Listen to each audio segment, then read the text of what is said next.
जो हमें अपने जीवन में लाने जैसी है। हम में से कई ऐसे लोग हैं जिनमें वो चीज़ नहीं है जो क्वालिटी का जीवन वो जी रहे थे, और हम सभी यदि चाहें तो वैसा हम जीवन को बना सकते हैं, कर सकते हैं। उनकी बोलने की शैली, काम करने की शैली, लोगों से व्यवहार करने का जो ढंग होता है, बातचीत करने का जो ढंग है, ये निश्चित रूप से प्रशंसनीय और अनुकरणीय है। तो हम सबको ये काम करना चाहिए। आज संदर्भ उन्हीं का है। मैं कुछ बातें जो अब अभी एक भाई कह रहे थे, मैं तो गया संदेश दिया जाने का, लेकिन रहने वालों के लिए भी एक संदेश है। जब कोई व्यक्ति का शरीर छूटता है और वो इस दुनिया को छोड़कर जाता है, तो वो तो जाता ही है, लेकिन साथ साथ में एक मैसेज छोड़ करके जाता है, एक संदेश दे करके जाता है। देखिए, दुनिया की हर घटना हमें संदेश तो दे रही है। जैसे मैं अभी तत्काल की बात करूं, कोरोना एक संदेश देकर जा रहा है या उतार की ओर है, कम तो है, एक संदेश तो दिया है। हमें जीने का ढंग सिखाया है, साफ सफाई का सलीका सिखाया है, बहुत कुछ, या अपने ही शरीर के बारे में हमें कुछ पढ़ना सिखाया, अध्ययन करना सिखाया है कि आप जो खान पान कर रहे हो, जो तरीका अपनाए हो, उसको थोड़ा चेंज करो। और प्रकृति के विरुद्ध चलोगे तो प्रकृति दंडित करने के बहुत सारे उपाय वो जानती है, और उसमें से एक ये भी है जो हम पूरे वातावरण के साथ में जो छेड़खानी कर रहे हैं, तो उसका एक प्रभाव है। गलत तरीके से जीवन शैली का एक सबक सिखाने का प्रकृति का अपना ढंग है, तो उसमें से कोरोना भी, मैं कह रहा था, कोई भी घटना घटती है तो एक संदेश देती है। संदर्भ है श्री हरीश भाई की, तो वे भी एक संदेश क्या कि मैं तो जा रहा हूँ, जाना सबको, रहना किसी को नहीं है। क्या हम में से कोई है जो ये कहे कि मैं अब कभी नहीं जाऊंगा? ऐसा हो नहीं सकता है। गुरुदेव जी की पंक्तियां हैं कि इस जगती तल में जो बैठा, इस जगती तल में जो जन्मा बैठा कौन यहाँ है? इस जगती तल में जो जन्मा बैठा कौन यहाँ है? 100 के पहले वाले प्रायः कोई नहीं जहाँ है। यहाँ जितने लोग बैठे 100 साल पुराने नहीं होंगे। और निश्चित है अब से 100 साल बाद हम में से कोई नहीं रहेगा। कोई हो कि जो बच्चे भी छोटे हैं, हो सकता है वो 100 साल उनका जीवन मिले तो हो ना सकते हैं, लेकिन कम से कम जो हम लोग समझ रहे हैं, मेरी बातों को जो सुन रहे हैं, 100 साल बाद तो शायद बहुत कम लोग रहेंगे या नहीं रहेंगे। और 100 साल का कोई महत्व है, 100 साल का कोई महत्व। इस महाकाल के बीच में अनादि अनंत इस दुनिया में जिसकी कभी शुरुआत नहीं और जिसका कभी अंत नहीं, तो फिर क्या महत्व है 100 साल का? लेकिन एक ऐसी सत्ता है जिसके लिए कबीर साहब ने कहा, काल न खाए कल्प नहीं व्यापे, दिल जरा नहीं छींचे। जो जिसे काल नहीं खा सकता, मृत्यु जिसे समाप्त नहीं कर सकती, उसका अंत वो कभी जिसकी मृत्यु नहीं होती, वो शाश्वत सत्ता वो हम स्वयं है।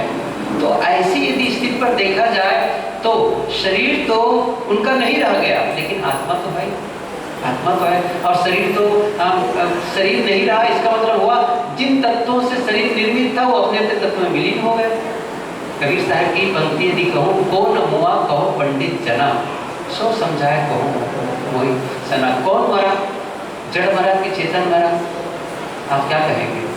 पारखी लोग बैठे हैं और उसमें भी बीजक का विचार करने वाले बैठे, अच्छी तरह जानते हैं न जड़ मरता है न चेतन, दोनों नहीं मरता। तो कौन मरा? संबंध का वियोग हुआ। और ये वियोग तो होना था, ये आज नहीं होता तो 20 साल 40 साल 50 साल बाद होता तो किसी भी संबंध का वियोग तो होता है।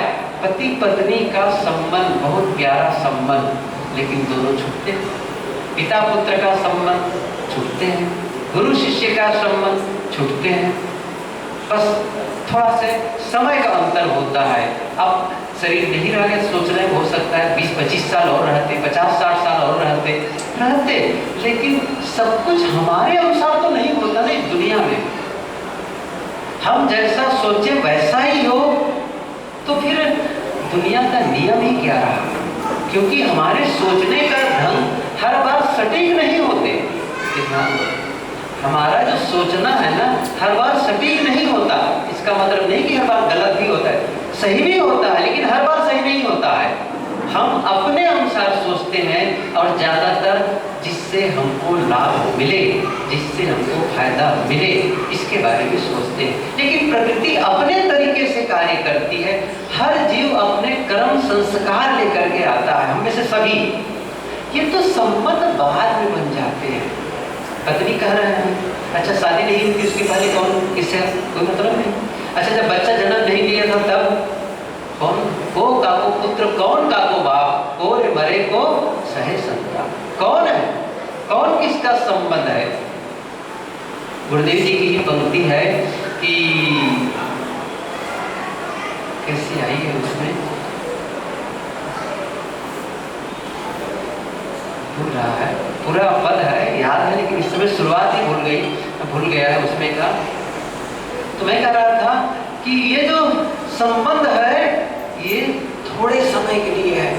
कबीर साहब की बातें यदि मैं कहूँ तो उन्होंने कहा है कहो तो है नहीं कहा ना जाए, हम नाही के बीच में साहब रहा समाए। क्या संदेश है साहब का? है कहो तो है नहीं। मेरा घर है, मेरा परिवार है, मेरा समाज है, मेरा आश्रम है, मेरी संपत्ति है, मेरा बैंक बैलेंस है, मेरी जमीन जायदाद है। शायद कहते है नहीं। क्यों? मेरे से पहले, आपसे पहले आपके पूर्वज यही कहते थे एक सब मेरे हैं। एक उदाहरण याद आया, एक संत एक भक्त के यहाँ जाया करते थे और संत बहुत कम उम्र में वो साधु मार्गम आ गए थे और तब से उनके यहाँ जाते थे और वर्षों बीत गए थे, वर्षों कई साल बीत गए थे, तब बुजुर्ग हो गए थे। एक दिन वो मकान, जिनका घर था, मकान था, उसके पीछे साइड में जो जगह थी वहाँ वो बैठे थे और उन्हीं से उनका पूरा प्लाट लगा था, पूरी ज़मीन थी जहाँ वो खेती होती थी, बड़ा सा फार्म था तो जहाँ खेती होती थी और दूर तक थी। तो उस समय घर का मालिक एक जवान था, जो घर का वहाँ मुखिया था, वो उसने कहा महाराज जी आपको क्या पता है कि वो जो देखो दूर में एक पेड़ दिख रहा है, यहाँ से वहाँ तक मेरी ज़मीन है, वहाँ तक मेरा पूरा प्लाट है, वहाँ तक के। संत ने कहा हाँ बेटा जानता हूँ। मुस्कुराने लगे। कहा महाराज जी आप मेरी बातों को सुन के मुस्कुरा क्यों रहे हैं? बेटा तुम्हें क्या बताऊं, आज से 25 साल पहले तुम्हारा पिता ने भी यही बात कही थी। तुम्हारे पिता ने भी कही थी कि देखो वहां तक मेरी जमीन है, अब वो नहीं रह गए। और तुम्हें एक बात और बताऊं, आज से 50 साल पहले तुम्हारे दादाजी ने भी मुझे यही बात कही थी। छोड़ के चले गए। तुम क्या कर रहे हो? क्या तुम इसको बचा के रखोगे? साहब कहते है नहीं, है कहो तो है नहीं। साहब बड़े व्यवहारिक भी थे, तो क्या बिल्कुल नहीं है? नहीं कहा ना जाए। तो क्या अभी भूख लगी और मैं घर में जाऊं संदीप के घर और बिना से कहूँ भोजन दो, अभी कहा रहते साहब आप है नहीं है तो भोजन तो बना नहीं है, तो मैं तो परेशान हो जाऊँगा। जब घर में आया, मैं यात्रा करके उधर से कल 12 बजे के पहले भोजन किया, फिर ट्रेन में बैठा तो पता ही किया था मुझे रात में खाना ही नहीं, वैसे भी मैं रात में खाता नहीं हूँ। सुबह भी मेरे साथी आए सूरत में और फल तो मैं साथ में लेके चला, तो नहीं खाना, आज फास्टिंग करना है और कोकोनट वाटर पी लिया। तो जब स्नान किया उसके बाद बहुत भूख लगने लगी, बहुत भूख। मैंने कहा वो कपड़ा सुखा ही नहीं पाए थे, धोए थे, उसको मुझे इतनी भूख लगी है। फिर केले रखे थे, उसको शुरू कर दिया खाना मैं। अब देखिए तब कहूँ कि नहीं, अब क्या करें साहब, नहीं कहा ना जाए। भूख लगेगी तो वो कहावत आप लोग कहते हैं ना, भूखे भजन न कोहे गोपाला, ले लो अपनी। और अच्छा सुबह से आता और भूख लगती और भोजन नहीं मिला होता तो क्या मैं यहाँ बैठ करके बोल सकता हूँ उनके सामने? नहीं बोल सकता। शायद कहते नहीं कहा ना जाए। क्यों?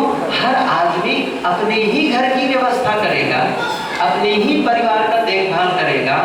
यदि उस पैसा कमा के लाया है, तनख्वाह मिली है, अपने ही घर में ले जाएगा, अपने घर की चिंता करेगा, तो नहीं कैसे कह सकते हो? नहीं कहा ना जाए।